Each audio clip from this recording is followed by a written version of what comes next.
Hey folks, what's up? Welcome back to another Poem Massive video. So I think this reset, right? We should be getting the new legendary gauntlet for this month.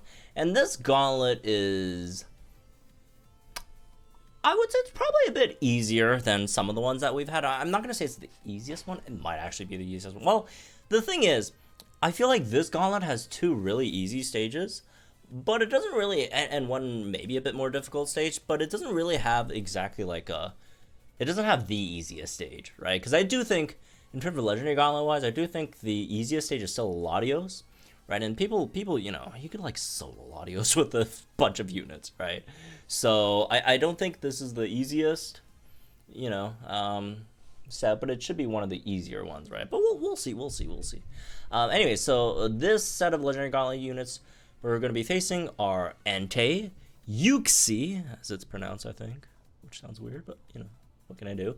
And the other one is Tapu Bulu. So the two that I think are relatively easy is Entei and Tapu Bulu, and the one that is relatively hard, I would say, is Uxie, right? So Entei we already know by now. I mean, he's the first Legendary Arena unit that came out ever, so played this guy quite a few times. This guy came back a lot, right? So nothing super special over here.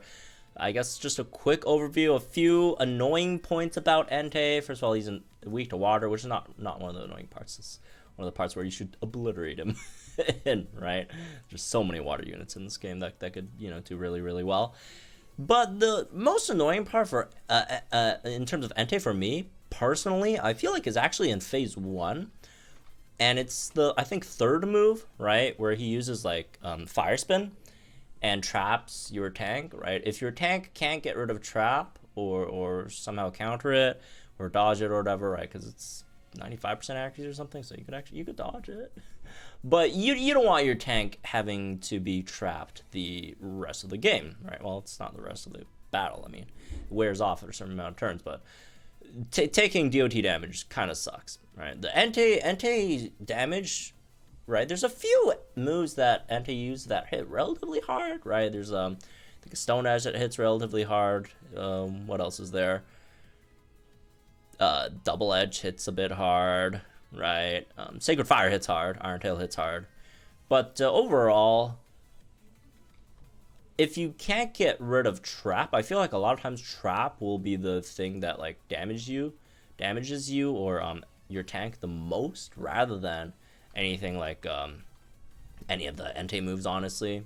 So unless your tank doesn't have like vigilance, and then they sure crit you with one of those moves, then okay, that's gonna hurt. But yeah, Entei's not that bad. Just make sure you know how to deal with the trap over here.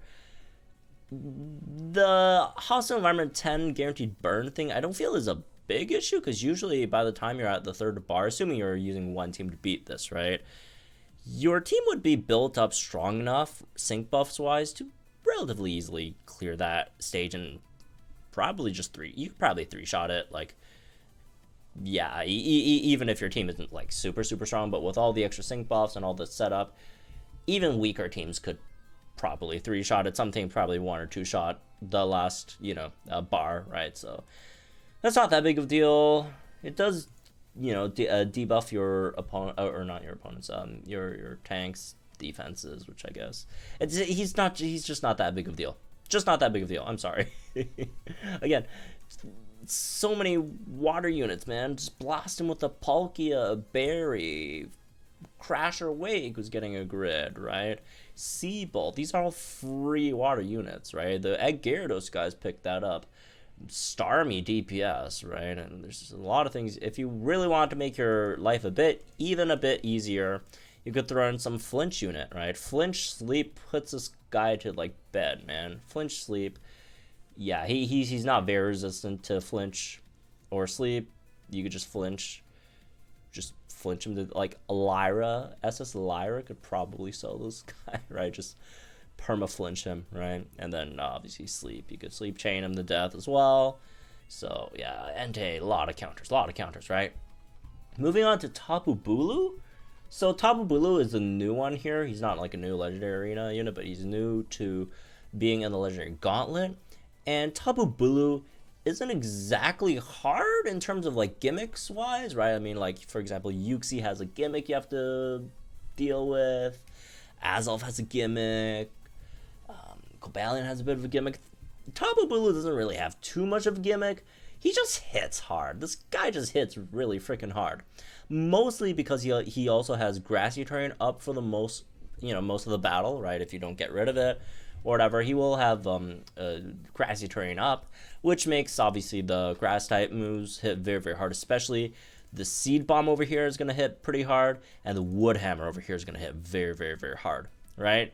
So, yeah, just make sure you could tank him, basically, right? If you really want to counter him, you could try to get rid of grassy terrain, whether it's by, Lycia or whatever, like getting rid of field effects, or you could just replace his terrain with your own terrain. Run a psychic terrain teams, electric terrain teams, right? Get rid of his terrain with your own terrain. Do keep in mind, terrain replaces terrain, zone doesn't replace terrain, right? The zone and terrain can coexist. So if you're really worried about it, you could just try to take out his terrain. But grass terrain, it sets at the beginning and then after is saying. So unless you're flinching or sleeping him, making him skip turns or whatever, overall you should or Tapu Bulu should be able to keep grassy terrain up almost 100% of the time. Right, again, unless you try to deal with it. So also he heals a bit with grassy terrain. It's not like the biggest deal in the world, but it's something, I guess, right? So he just hits hard. He hits hard, which sure. But otherwise it's all right? Just go for like big physical tanks, right? Again, it's mostly the physical moves that hurt a lot, right? Again, Wood Hammer, Seed Bomb. His third bar is mostly physical moves. His sync is physical, right? There's a few special ones, which is mainly the Dazzling Gleam and Energy Ball, right? But mostly physical tanks. So for free units, something like Hop, Zamzenta, Skyla, and Swanna, right? Those are fine physical tanks, etc. And fun thing is Horn Leech from Xerneas, also for a unit, right? If you want to run Xerneas as a tank, Horn Leech does get extra boosted damage in grassy terrain as well. So you could also take advantage of the grassy terrain to use your own grass type units to make them even stronger as well. And obviously you could fight them with flying type units. You could fight them with poison type units. You will not fight them with poison type units. There's not that many good poison type units. Also, it's only one bar. So it's mainly flying.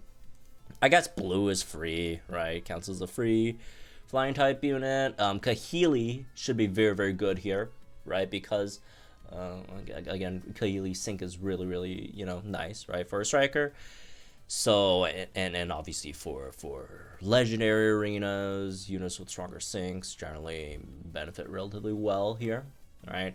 Winona could be nice here as well, right? With that tech nuke. So, for damage dealers, free ones, you got options. Obviously, the paid ones, there's, any of the, like even Nate would obliterate him, right? So, again, he's not too difficult. There's not a lot of gimmicks. He just hits really freaking hard. Just make sure your tank, physical tank. If you really have to, maybe debuff its attack a bit, whatever. Take away its grassy terrain. Just physical tanks. Outside of that, he's fine. Offensively, whatever. Just make sure you can survive. Moving on, last one. This is the one with gimmicks. This is probably the hardest one of the three. All right, which is Uxie. Uxie is freaking annoying. Because of the fact that as Healthy Advantage and Acute Senses, the first bar of Uxie is Healthy Advantage, which reduces damage taken from all sources unless afflicted by a status condition. The second bar is the same thing, except with Interference, right? So if you really want to do damage to Uxie, for the first bar you need someone to status it, and then second bar you need to inflict it with one of those interferences, right? Flinch, Trap, Confuse, etc. I think it's only those three, right? Flinch, Trap, Confuse. Anyways, whatever, right? First one, first bar, burn, poison, sleep, paralyze, freeze, right? All that stuff. It is weak to ghost, right? So Annie Lily would have a field day here, right? Since piercing blows, or not piercing blows, but Moongeist Beam bypasses you know, both these, right? And Lily's gonna have fun here. But yeah, otherwise, gotta bring a unit that could status and interfere, or one unit to status, or one unit to interfere. There are units that could do both if you want to condense, you know, roles, so you only have to bring like one unit to the battle, right, instead of two separate ones, right, wasting 2 spots or whatever. Although it's not that much waste. I mean, if you gotta use 2, you gotta use 2. Right, so but yeah, something like BP Erica Tangla, that's a free one that you could get. It could use toxic to status, it could trap as well, right? As for some other units that could do one or the other, you got something like, oh, also Lucy's the Viper could also do that, right? Also trap with Wrap, and then Poison Fang can poison. But yeah, there's a lot of units that could status, a lot of units that can interfere. So yeah, just pick up those, I guess. Yeah, it reduces it by 80%, which is a lot, man. Which is a lot. So you better better bring one of those. So yeah, at the third bar it has both, although it's not that bad. It's not that bad, right? So it has both, but you don't really have to, you know, status and interfere, because it's only like half of the. It still has a lot of resistance, but if you don't, you know, status interfere it, you could still power through it, right? You could still power through it if you really want. So yeah, it is a bit of a mixed damage dealer. It starts out with a lot of powerful physical moves here, right? Something like Iron Tail would be annoying, right? Especially, you know, if you're planning to bring Xerneas in there, do keep an eye out for Iron Tail, right? It will Calm Mind, which is also annoying. And then in the third bar, HP bar, it has stuff like Thunder, Psychic, Shadow Ball that hit relatively hard. I don't feel like Uxie has like incredible like damaging moves BP wise, but yeah, it's just be careful, I guess. I don't know. It's just mostly the status interference stuff, right? So yeah, do keep in mind, every time it gets cured, it gains resistance to whatever status infliction or not infliction, interference that you throw on it. So starts, yeah, you have those are the interference or resistances that it has initially. So like burn would be a bit better generally, confusion would be a bit better, right? Then something like flinch, which it recovers and gets to gets higher resistance easier, right? So also keep that in mind, I guess. But generally you should be fine. If your damage dealer deals enough damage, you don't have to worry about that too much, right? Is there anything else that I missed over here? I don't think there is too much, right? It even helps you in phase 2 to put up a status condition shield so you don't accidentally status it, and then it gains resistance. Then you've just wasted a resistance level. So thanks, game. Thank you very much. So yeah, I don't know. It's all right. Everything else is kind of all right. It is a special sinker, so if you're looking for tanks, just go for special tanks. Free ghost type damage dealers. Mewtwo's the big one, right? Mewtwo, Shadow Ball, Mewtwo, big damage. You could also run Solgaleo that could go through these, right? Go through the gimmicks. Agatha, Chantal, if you're really down bad on ghost type damage dealers, I guess, right? They're not the worst, so you go with those. But yeah, anyways, yeah, generally paid units. Again, Annie Lily's gonna destroy the stage. Renegade Cynthia, I've got her. Alistair should be really nice as well, because Alistair, you know, could go through the gimmick with his poison, whatever, all that stuff. And there's probably more. Fantina is kind of whatever if you don't have Ghost Zone. But yeah, anyways, that's really this one, I guess. Hope you all remember, guys. Think in the comments down below. Like, share this video, subscribe, channel, some more Pokemon content, all that stuff. Have fun, good luck, and I'll see you guys in the next one.